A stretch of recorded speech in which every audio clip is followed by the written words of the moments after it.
आप सभी के आई होप आप लोग बहुत बढ़िया होंगे। तो आज हम करने वाले हैं आरआरबी एनटीपीसी और रेलवे ग्रुप डी के मोस्ट इंपोर्टेंट क्वेश्चंस।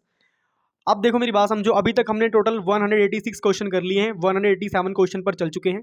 चलिए फटाफट डिस्कस करते हैं। क्वेश्चन नंबर 187, गौतम बुद्ध का संबंध इनमें से किस प्रसिद्ध स्थान में है? अब देखो यहाँ पे क्या लिखा है, गौतम बुद्ध का संबंध इनमें से किस प्रसिद्ध स्थान में है। ऑप्शन दिया आपके पास, श्रीरंगपट्टनम, पावापुरी, बारदोली, लुम्बिनी। तो जो गौतम बुद्ध थे उनका संबंध कहाँ से है? लुम्बिनी से है। और ये क्वेश्चन आपके आरआरबी एनटीपीसी स्टेज 1 में पूछा जा चुका है। कब क्वेश्चन आया था आपके सामने लिखा हुआ है, 7/3/2021 को क्वेश्चन आया था, यानी कि 7 मार्च 2021 को क्वेश्चन पूछा जा चुका है और शिफ्ट 2 में ये क्वेश्चन आया हुआ है। ठीक है, इतनी बात क्लियर होगी सभी को। अब देखो आगे क्वेश्चन नंबर 188 में चलते हैं। यहाँ पे देखो आपसे क्वेश्चन पूछा गया है, बौद्ध धर्म से संबंधित प्रख्यात भवन संरचना धार्मिक स्तूप का निर्माण मूलतः डैश वंश के शासनकाल के दौरान कराया गया था। आपके सामने ऑप्शंस दिए हैं, मौर्य वंश, नंद वंश, शुंग वंश और कर्ण वंश। राइट आंसर इज मौर्य वंश। मौर्य वंश किनका था? चंद्रगुप्त मौर्य का था। ठीक है, आरआरबी एनटीपीसी की स्टेज 1 में ये भी क्वेश्चन पूछा गया है। कब आया था क्वेश्चन? आपके सामने लिखा हुआ है 11/3/2021 को शिफ्ट 1 में आया था। कहने का मतलब है कि 11 मार्च 2021 को शिफ्ट 1 में क्वेश्चन पूछा गया है। और एक बात और बता दूं कि ऐसा मत समझना कि ये क्वेश्चन आपके सिर्फ शिफ्ट 1 में आए हैं और बाकी कभी नहीं आए हैं, ऐसा नहीं है। ये क्वेश्चन आपके स्टाफ सिलेक्शन कमीशन में पूछे गए हैं। ठीक है, इग्नू के असिस्टेंट प्रोफेसर का जो एग्जाम हुआ था उसमें भी जीके के क्वेश्चन आए हुए थे, और भी बहुत सारे एग्जाम है, एमटीएस का एग्जाम हो गया, मल्टीटास्किंग स्टाफ, वहां पर भी ये क्वेश्चन पूछे गए थे। कहने का मतलब है सारे के सारे मोस्ट इंपोर्टेंट क्वेश्चन है, इनको आपने अच्छे से कर लेना है। मैं गारंटी दे रहा हूं आपके ना हिस्ट्री में से नंबर नहीं कटते, पूरी जीके में से नंबर नहीं कटेंगे। अगर आपने जितनी मैंने प्लेलिस्ट बनाई है ना वीडियोस, अगर आपने सारी देख ली तो आपके पूरी जीके में से कभी नंबर नहीं कटेंगे। These are the most most important questions. ठीक है, इनकी आप फोकस करो अच्छे तरीके से, इनको एकदम रट लो अच्छे तरीके से, मगर समझ के याद करना है, रट्टा नहीं मारना। ठीक है, अब देखो मेरी बात समझो। अब चलते हैं क्वेश्चन नंबर 189 की तरफ। क्वेश्चन नंबर 189 हमसे क्या बोला गया है, सुत्त पिटक के संदर्भ में निम्नलिखित में से कौन सा कथन सही है? अब सबसे बड़ी बात आपको एक और बताता हूं मैं, वो ये है कि जैसे जैसे एग्ज़ाम हमारे पास आते हैं ना, हमें ऐसा लगता है कि टाइम बहुत कम है हो रहा है, हम मतलब घबरा जाते हैं, है ना। कई एस्पिरेंट ऐसे होंगे जो घर से दूर होंगे। एक्चुअली आज मैंने ना थोड़ा सा देखा था कि मेरी वीडियोस मतलब कौन कौन देखता है, तो मैक्सिमम जो मेरी वीडियो है वो बिहार साइड ज़्यादा जाती है और यूपी इलाहाबाद साइड, मतलब यहाँ पे लोग ज़्यादा देखते हैं, मतलब यहाँ पे मतलब क्राउड ज़्यादा है। मैं उन बच्चों को बोलना चाहता हूँ जो अपने घर वालों से दूर हैं, जो किसी हॉस्टल में तैयारी कर रहे हैं या कहीं मतलब रह के कोचिंग कर रहे हैं। आपको एक बात बताना चाहता हूँ मैं, सच बात बोलूंगा, कईयों को हजम नहीं होगी, पर 100% सच बोल रहा हूँ। जितने मैं जीके के क्वेश्चन आपको करवा रहा हूँ, ये बात सुन लेना, सभी कान खोल के सुन लेना, जितने आपको मैं जीके क्वेश्चन करवा रहा हूँ, आपको कोई भी कोचिंग लेने की जरूरत नहीं है। कोई अपने माँ बाप का पैसा बर्बाद फालतू ही मत करो, कोई आपको कोचिंग लेने की जरूरत नहीं है। जितने क्वेश्चन मैं करवा रहा हूँ, अगर आपने इन क्वेश्चंस को अच्छे तरीके से पढ़ लिया, फिर से बोल रहा हूँ, अगर आपने इन क्वेश्चंस को अच्छे तरीके से पढ़ लिया, मैं कहता हूँ आपका जीके में से एक नंबर नहीं कटेगा, एक नंबर नहीं कटेगा। मगर अब कई लोग बोलेंगे ये इसे क्या पता ऐसा वैसा, बट रियलिटी बता रहा हूँ तुम्हें, रियलिटी। समझ रहे हो मेरी बात? देखो सीधी सी बात है, अगर आप किसी कोचिंग सेंटर ज्वाइन कर रहे हो या कहीं भी आप जा रहे हो, वो आपको प्रॉपर तरीके से गाइड नहीं करेंगे। सही बता रहा हूँ, वो आपको सारी की सारी इंपॉर्टेंट चीज़ें थोड़ी पढ़ाएंगे, दिमाग लगाओ खुद। अगर वो सारी की सारी इंपॉर्टेंट चीज़ें पढ़ा देंगे, उनका फिर धंधा बंद नहीं हो जाएगा। समझ रहे हो? सच कह रहा हूँ, विद प्रूफ के साथ आपको दिखा रहा हूँ, फलाना क्वेश्चन फलाना एग्जाम में फलानी शिफ्ट में आया हुआ है। अगर आप कहीं भी हो, अपने पेरेंट्स से दूर हो, कुछ भी हो, जो मैं करवा रहा हूँ ना, आप इसे कर लो और अपना आरआरबी एनडीपीसी से एग्जाम दे देना। फिर आप मुझे कह देना कि सर ये क्वेश्चन नहीं आया था, वो क्वेश्चन नहीं आया था।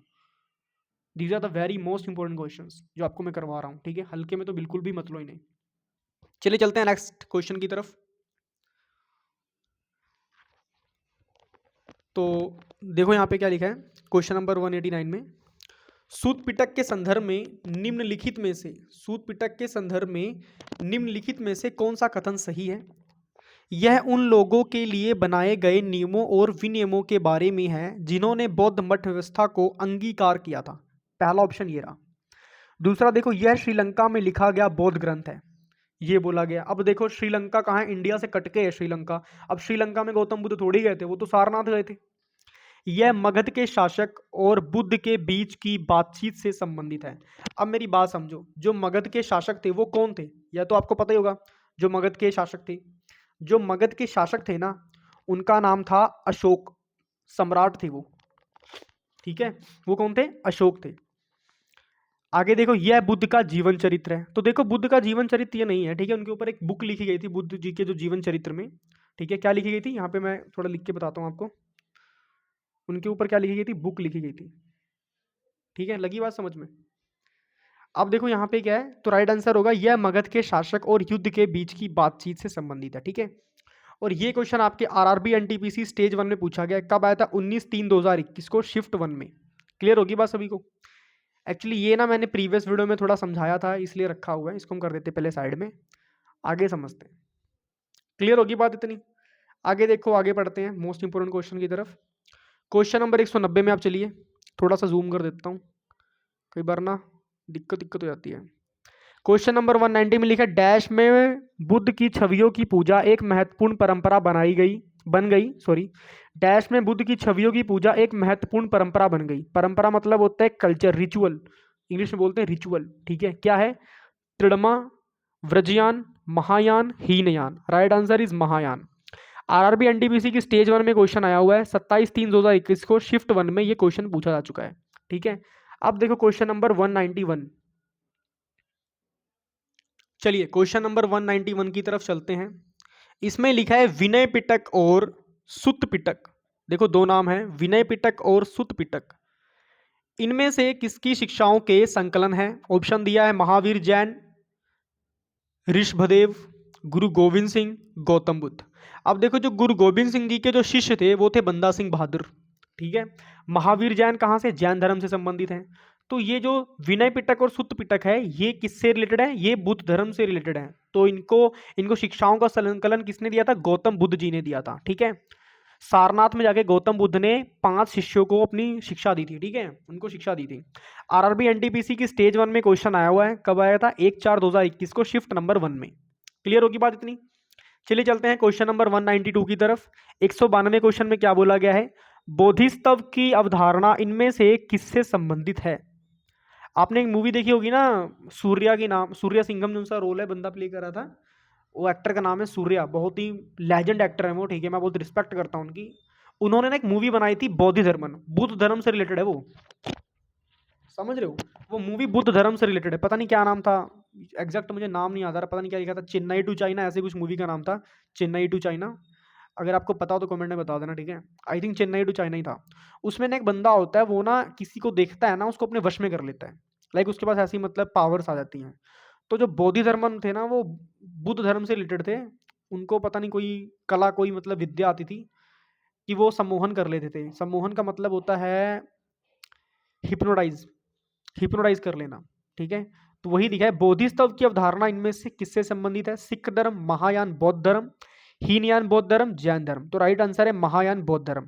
आपको एक बात और बता देता हूँ कि जो बौद्ध धर्म के लोग होते हैं ना, वो लड़ाई वड़ाई नहीं करते, वो बहुत ही शरीफ लोग होते हैं और बहुत ही शराफत से रहते हैं, ठीक है। उनका काम होता है, उनको शांति पसंद होती है, वो मेडिटेशन वगैरह बहुत करते हैं, वो अपने दिमाग पर बहुत ध्यान देते हैं, फैशन वैशन बहुत कम करते हैं, ठीक है।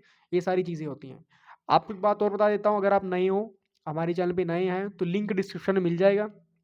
और चैनल की जैसी वीडियो खत्म होगी ना, एंड स्क्रीन में आपको एक साइड मेरी फोटो नजर आएगी, दूसरी साइड ना वो छोटा सा बॉक्स बन के आएगा प्लेलिस्ट का, आप प्लेलिस्ट में क्लिक कर देना, सीधा आप सारी प्लेलिस्ट में पहुंच जाओगे, ठीक है। चलिए मिलते हैं नेक्स्ट वीडियो में, till then goodbye everybody, take care, और अच्छे से पढ़ाई करते रहें। कोई दिक्कत परेशानी है तो कमेंट कर देना, ठीक है, मैं उसका सोल्यूशन दे दूंगा आपको। And all the very best for upcoming exams.